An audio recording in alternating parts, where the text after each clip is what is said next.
Welcome in Rounding the Bases Live, presented by Enterprise Bank and Trust. My name is Joel Goldberg. A happy Friday to everyone, and a little bit of an earlier edition for those that follow live, and it'll be up there on all the social media platforms in just a little bit, but had to shuffle some things around a little bit, which I think will be a regular thing for me if we keep this going during baseball. Have a day game, and I won't be able to do right at 12. So today I'm really excited to visit with a really interesting guest. Well, they're all interesting every day. That's why they're coming on the show, I hope.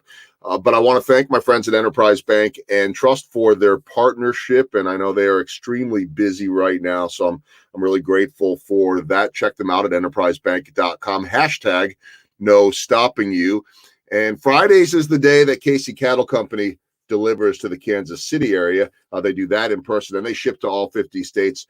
Up in western Missouri, locally owned, veteran owned and operated, led by Patrick Montgomery, former Army Ranger.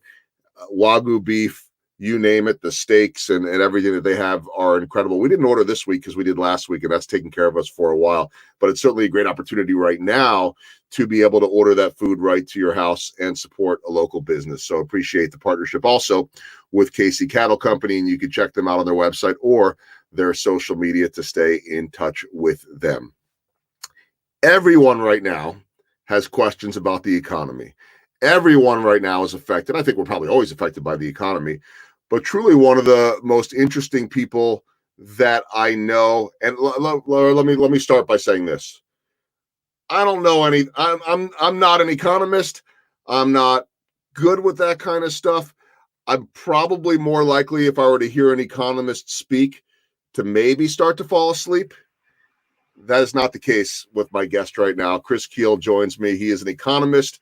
He is extremely interesting. He's entertaining. And I think every time I've heard Chris speak, I haven't fallen asleep, which is a good thing. Chris and I have met and spent time together, and then we've both been involved in this group, the Heartland Heroes, which is a phenomenal peer group here in town led by Steve Johns. And so I've heard Chris speak many, many times there, and he's joining us today, and then he's got all kinds of other groups to speak to. Chris, you're in the middle of all this right now. You're in demand, aren't you? Well, yeah. I mean, it seems that when everyone gets confused, they want to talk to the most confused people, which would generally be an economist. So they figure that A, we live in chaos, and B, they called us the dismal scientists, and there's probably a reason for that. You have this real knack in this way of making your talks. Maybe it's different when you're dealing with people that are smarter than me, but you have this way of making your talks really interesting and connecting to anyone that is listening. Like, if I don't know a ton about economics, and I always walk away feeling like I know a lot more. How much of that is, I don't know, important to you, and how much of that is an effort to say, look, I've got to make something that many people feel is not entertaining. Well, there's a certain connection there. And beyond that, I figure if I have to make it understandable to me, then I can make it understandable to anybody. So it's basically just trying to take some of the jargon and the BS out of the way we talk about economics. I think what makes a lot of economists uneasy is that we are similar to meteorologists. You know, we are constantly dealing with data that changes every time we look at it. And it's hard to predict, but that's what they want us to do. You look to your weatherman and say, what is it going to do in 2 weeks? And the weatherman is looking at you like, I don't know what it's going to do in 2 hours. What do you want from me? But now they're looking at the economist going, okay, when does it all get better? You know, when's my business back? I want my job. What's it going to be like? And I'm like, I don't know. But here's the best information I can give you given the data I have now. So I just try to make it accessible and not sugarcoat it, but also not try to get overly dramatic. Yeah, I don't ever see a ton of panic or hear a ton of panic from you. It's always, very level-headed. Yes, you mix in your humor, but it always seems to be very well grounded. And in this world of politics, it doesn't seem to be leaning left or leaning right. It's like, push all that aside and here's what I'm seeing, which I always appreciate because it's straight shooting. So there's a lot I want to hit here. the first, I'll just start with the humor. Is it a requirement for an economist to have to always wear a shirt and tie? Apparently, it is. We were talking before the presentation that usually shirt and tie, but more importantly, to be a proper economist, one must be bald.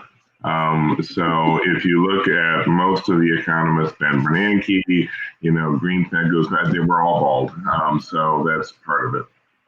That would explain why I'm not an economist, among many other reasons. Okay, the much more important topic is what's going on in the world right now, and this is, I actually stopped asking this question to a lot of my guests, to a lot of CEOs on this podcast, but also I've got a baseball podcast, and I've stopped asking this question to the players and the coaches and the broadcasters, because everyone sort of had the same answer as, have you ever seen anything like this before? And everyone's like, no, I've never seen anything like this before. But you have a different perspective on this. And, many of us keep saying these are unprecedented times, but then you hear someone like a Simon Sinek in his talk saying, look, we've had stuff like this before, where with stock market or whatever it is, major disruption, but we've never in our lifetime, this generation, seen a pandemic. So where does this fit into unusual or circumstances that we've never seen before or have? I don't know. Yeah, we kind of describe this as a black swan event. This is something that economists coined probably 15, 20 years ago, and it refers to an unexpected event. So everything we're dealing with right now, we have dealt with in some context or another. We've had pandemics before. We've had bird flu and avian flu and MERS and SARS and Ebola and Marburg and Zika. And, we've had something like this literally every year. What we don't know is how it's going to manifest in any given year. We don't know the circumstances. So each one of these viral attacks are a little different, but they all have sort of a common thread. When it comes to the recession, still today, the 2008 recession is worse than this one. The 2008 recession was a classic recession, which had all the ingredients for a long, drawn-out recovery. We had the boom right before the fall. We had an L-shaped recovery. We were not out of that recession until literally 2017.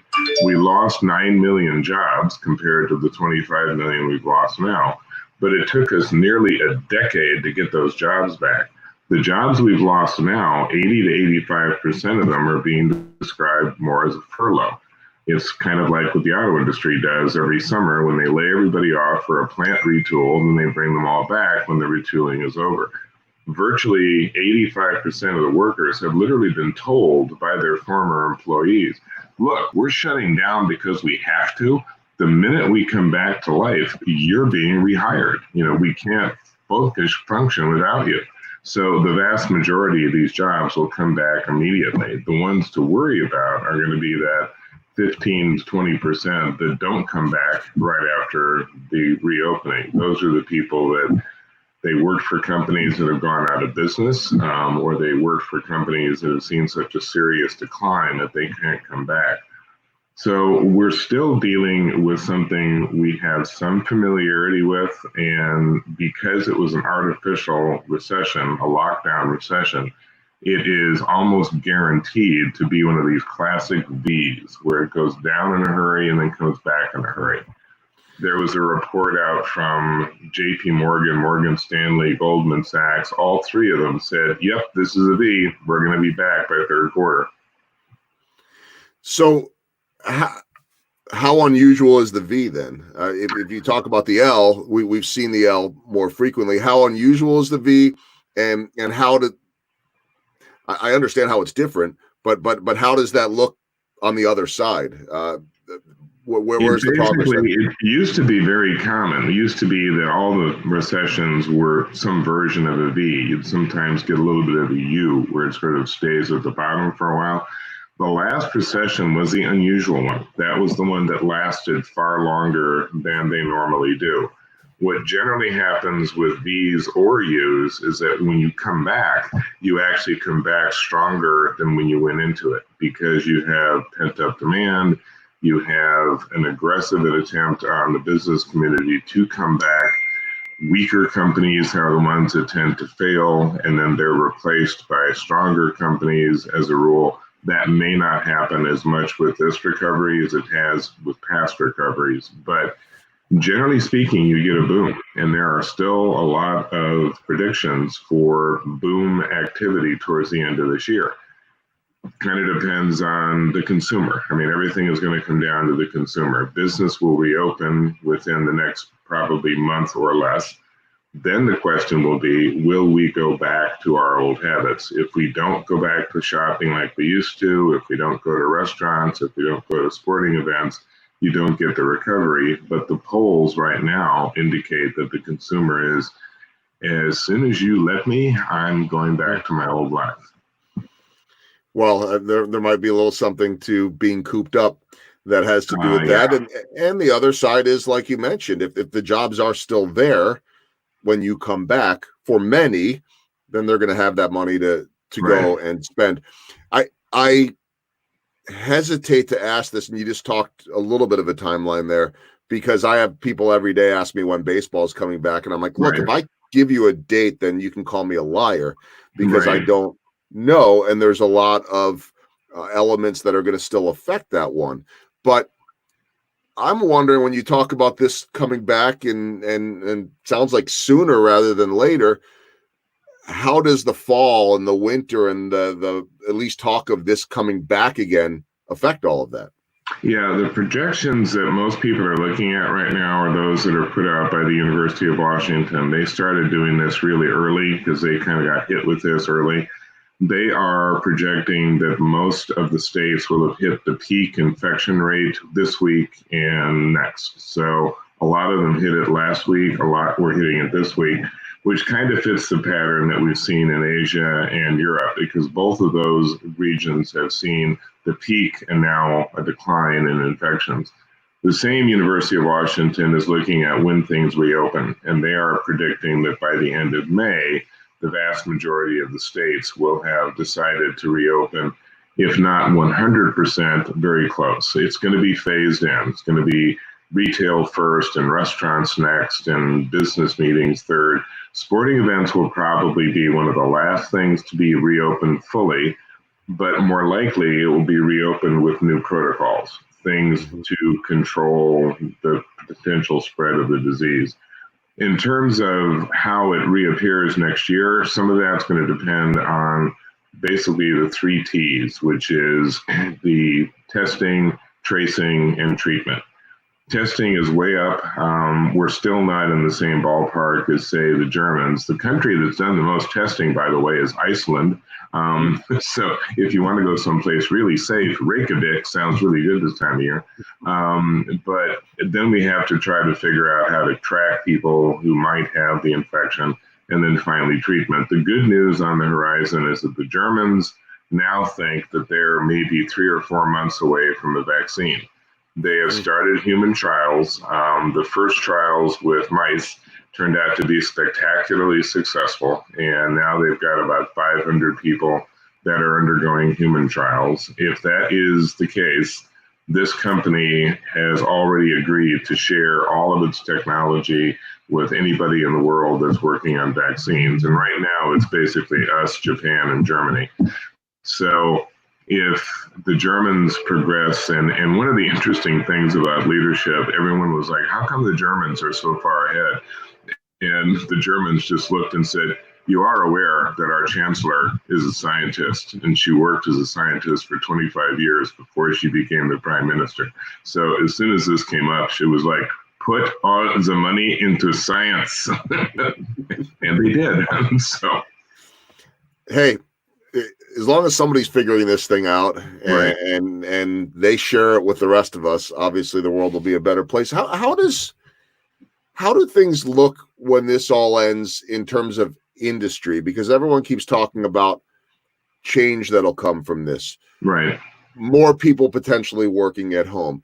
Are less people in the restaurant industry? Are they pivoting away from the service industry and, say, going into something like logistics or some other field because they know that it's gonna give them some more certainty in their life? How does the workforce change? Yeah, the workforce is basically going to change probably slowly, even though we've seen a lot of changes immediately.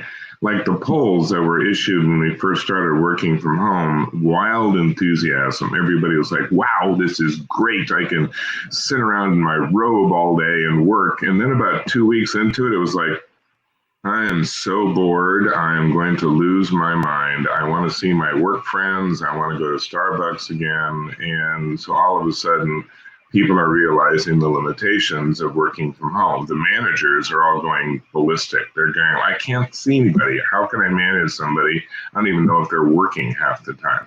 So I have a suspicion there'll be some more working from home, but a lot of kind of returning to normal patterns. The critical thing is consumption. Are we going to be so interested in having things delivered when we can go out again? Are we going to be more reluctant to go into stores? Are we going to shy away from going to sporting events? Right now, it seems like a third of the people who respond are going to go right back to their old way as soon as they possibly can. About a third are saying, nope, I am scared to death. I'm going to live in my basement for the rest of my life, and I'm not going to be another human being. So it comes down to the last third. What are they going to do? They're kind of cautious, and they're saying, look, if I get good news, I'll come back. If I don't, maybe I won't. I have great faith in the American consumer. We have always had the attitude, I can't be broke. I still have checks. And we're going to get back out there and spend because that's what we do. I put myself, if it matters, in the middle group because I think for me, my hesitancy is I don't want to get out there if we haven't figured this all out yet. Right. And look, I don't know. And you and I talked about this maybe a few weeks back. I believe your suggestion for returning baseball was hazmat suits. And I'm fine being on the sideline doing my report through a hazmat suit. I don't really know what it's going to look like. I mean, I might be in a studio. I might not be live where they're at. We don't even know where they're going to be live. Right. I don't know that we'll see games at Kauffman Stadium or in a lot of stadiums this year, but I do believe we'll have baseball. And I think it's a little bit of what you're saying. It'll be the last to return in terms of the way we saw it before, but we will see it, whether that's June or July. And we need it too. I mean, we need it in many, many ways, if it's just for the mental side of it and the entertainment. But certainly there is a lot of business in terms of advertising. And I mean, that's a big industry, as you know. But for me, I don't want to run out there and get this thing if we don't have it under control yet. And the critical question is going to be fatality rate, because poll after poll after poll indicates that people will tolerate getting sick. We are not enthusiastic about it, but if there's the assurance that, look, the worst that'll happen is you'll get the worst flu of your life and you'll feel miserable for a week, and most of us are like, okay, fine, I don't want to ruin the world over that. The issue is fatality. The fact that we've lost 47,000 people. People are not tolerant of dying. they will tolerate the sickness. So once we get to a point that we have a reliable treatment, or we have some way of really knowing who is and who is not vulnerable, then people will relax and resume their activity with some changes. I think one of the non-negotiables from here on out is that people are going to be a lot more hygiene oriented. They're going to be a lot more careful about what they touch and shaking hands and all that good stuff. And it may not last forever, but this is sort of the medical version of the 9/11 moment. The world changed with 9/11. We learned to accept the fact that we can no longer get on airplanes without a full body cavity search, and we're going to be going through that with healthcare. We're very likely to start seeing the TSA checking our temperatures before we're allowed into the airport. We're going to see office buildings doing the same thing. We're going to see companies expanding their concept of sick leave, and they're going to basically tell people, we've expended your sick leave. If you even think you have a disease of any kind, stay home. And it's going to be in their best interest to tell people, fine, you have 12 months of sick leave, take it. just don't come here and get everybody else infected. Fascinating. By the way, if people want to get a hold of Chris, I have his email up there, and he's got an amazing newsletter, and he speaks all around the world. Well, still speaking, I assume, all around the world, just from that spot that you're in right Yeah, now, exactly. which is interesting. I should at least bring up what we talked about, and then I'll move on beforehand, because you and I now both are speaking a lot virtually, and you have you have an idea of how to get some of that crowd reaction that we're now not getting virtually, right? Because I'm Yes, thinking now yes. we could even start a business, but tell me about that. Yes, I noticed on the internet that some enterprising company is now selling mannequins that you can have look like the people that you can't see right now. So if you miss, Uncle Ferd or Grandmother Ann, you can just have a mannequin set up in your house. And I was thinking that for you and I, we could buy like a dozen of them and set them up in our office as an audience. And so, all we have to do is take the next step, which would be the animatronic mannequin that claps and cheers wildly every time we say something. Yeah, and I don't want the ones that are booing or falling asleep, No, because no, that doesn't no, do me any good. I no. want the We ones can, that we can unplug those. That's the advantage. I want the ones that are going to make me feel good about myself. Come on. So, I the other really interesting development, well, there's so many of them, are what just happened with the oil prices. Right. And I don't know, you could tell me when the last time something like this happened. My neighbor and I were talking last night. If we were just to buy a bunch of oil and build some kind of well in our yards and hold on to that for a while, like I believe the Chinese are doing right now, we could probably get Hmm. rich, couldn't we? Yeah, because one of the things to be aware of is that the demand for oil has collapsed, which is why the prices come down to $14, $15 per barrel. That means that all of the producers are stopping. There is no place to store the oil. There's no demand for the oil, so they've all shut down. At some point, that demand comes back. Oil is an inelastic good. We consume what we consume. And when that point comes, the expectation is that we're going to see oil prices go from $20 a barrel to $120 a barrel. And all of a sudden, by the fall, certainly by deep into the fall, we're dealing with very high oil prices. And those of you who missed those $3.50 and $4 a gallon gas prices, they're coming back before too long. So in other words, when you're buying one tank of gas per month for a lot of us right now, Right. save that money for when because you're going to be spending it on gas in Yeah, a major absolutely. way. Absolutely. And, and pick up as many of those gas cans as you can get your hands on and fill them up. That's not a bad idea. Right now, I think I've run through a quarter of a tank of gas in my truck, which usually happens Yeah. in one day, and that's been during Yeah. this whole pandemic, just to run over to Walmart pickup or whatever is going on down the street, and Yeah. that's it. I have used more gasoline on my riding mower than I have Yeah, in either of my cars. yeah. Well, we need something to do while we're at home, so Yeah, exactly. The yards are looking great right now. yeah, So they do. Of course, it's not August yet in Kansas City, so we'll true, get to true. that point later. But yes, we have a lot of time to focus on our yards. What, Chris? What what industries? And we've heard a little bit about this. What industries, when this all is over and the pivots happen, what industries are going to take off and thrive, and what, if any, are going to start to fall apart or go away? You probably will have quite a few that just return to their normal state, like automotive and so the construction sector. But medical care obviously is going to be a high priority. You're going to see a lot of expansion in the public health sector for sure. You're likely to see a pretty large expansion when it comes to technology, because whether we're working at home or not, we have learned how dependent we've become on technology. We've also learned where the gaps are. So companies are spending, I mean, I represent a couple of associations that are highly connected to the tech world, and they're just swamped with applications for their new technology. One company in particular has a UV light that you can use in a room that kills whatever bacteria and viruses are in that room. They said they used to sell, a couple dozen of them a day. Last Monday, they had orders for 2,000 of them. So they're seeing a lot of that expansion. We will probably see a little bit more activity around some of the consumer goods that we're seeing as being in short supply. I don't know if toilet paper manufacturing is going to continue, but food production, things that we have become acutely aware of how vulnerable our supply chains are. The good news from the manufacturing perspective is that this has triggered a lot of companies to rethink their supply chains, and they're now beginning to come back to the US in larger numbers because they have learned how vulnerable those supply chains into Asia, into Europe, into Latin America have become, and they don't want to be that vulnerable anymore.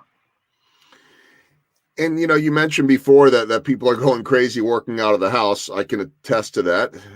That's all of us in some form or another are going through that. The flip side of that is that there are a lot saying, "Hey, wait a minute, maybe I don't need to go into the office."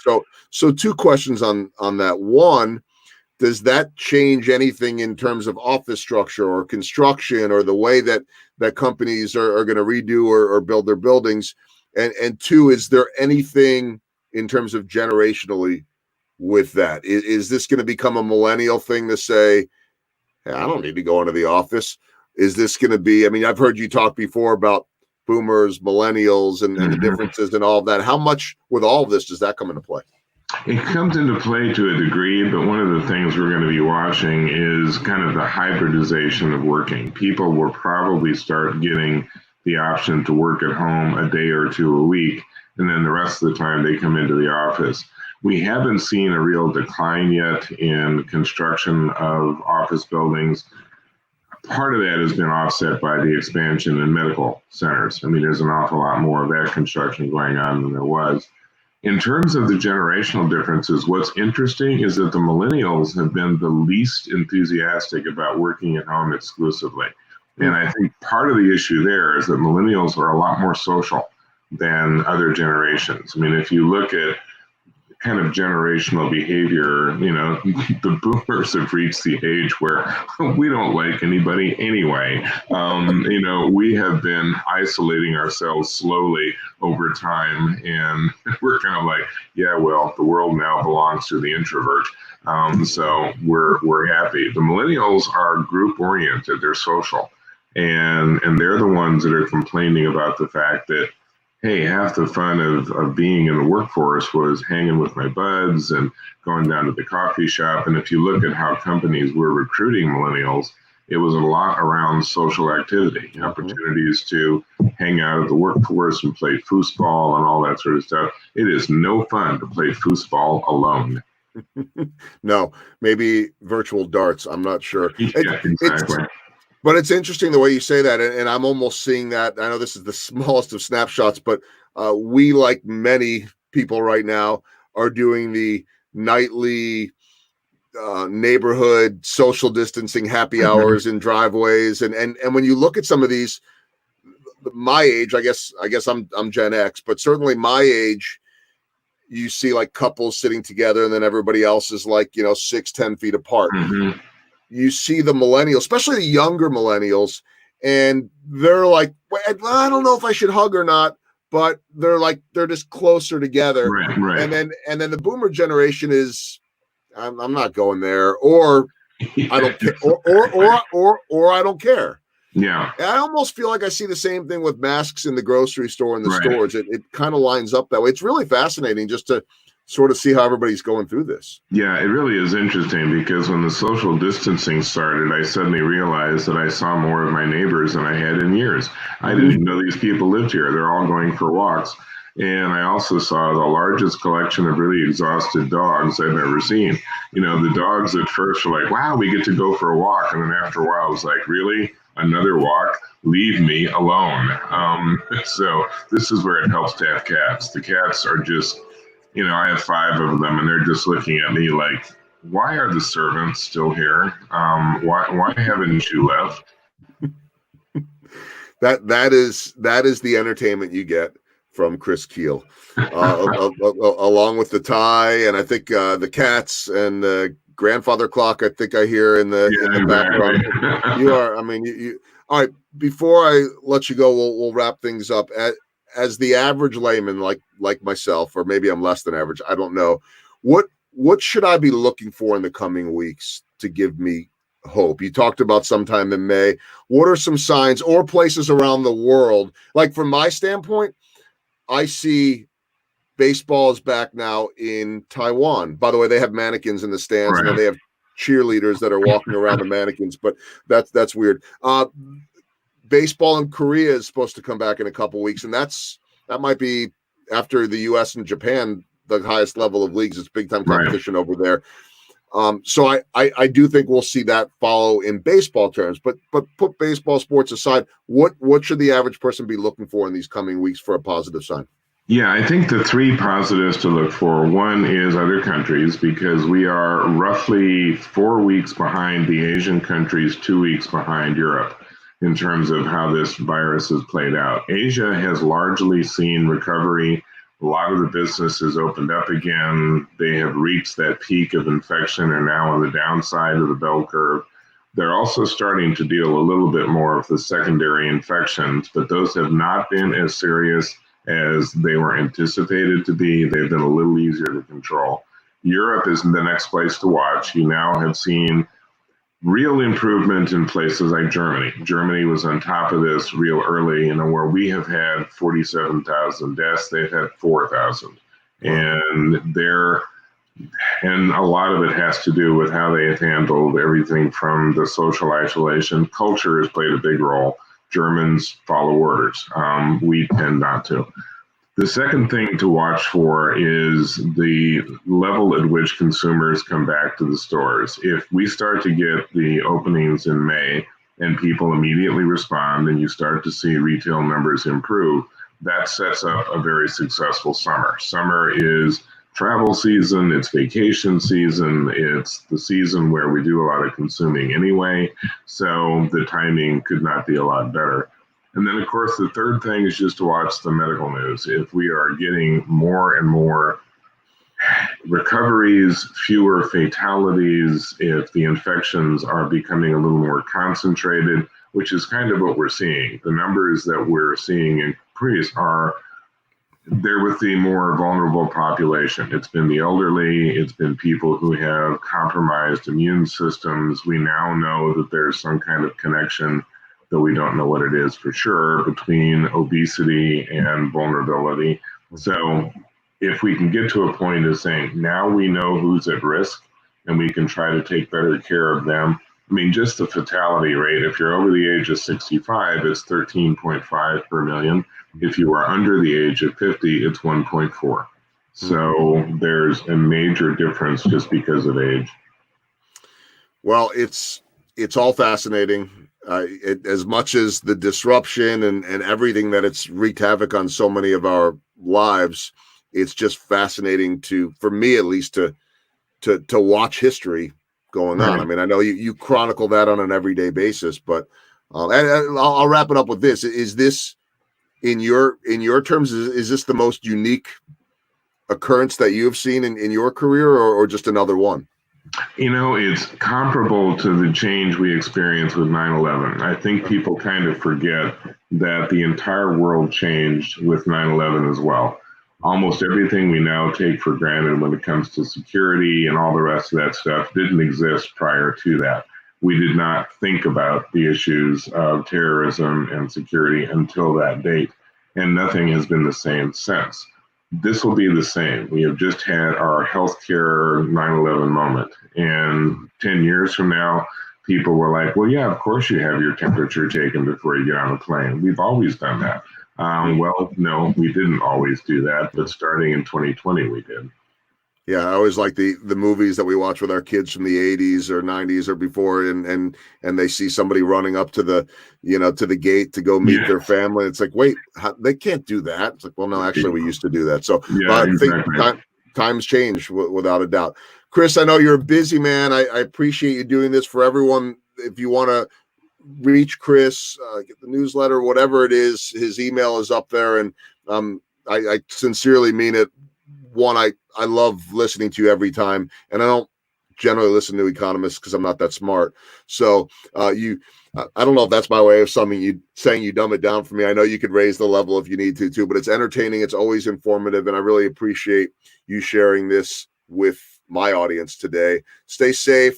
Keep reaching out to everyone, which I know you will, all around the world. And thanks for all the insight and for dressing up for me today too. Oh, you're so welcome. Thanks, Joel. All right, Chris, take care.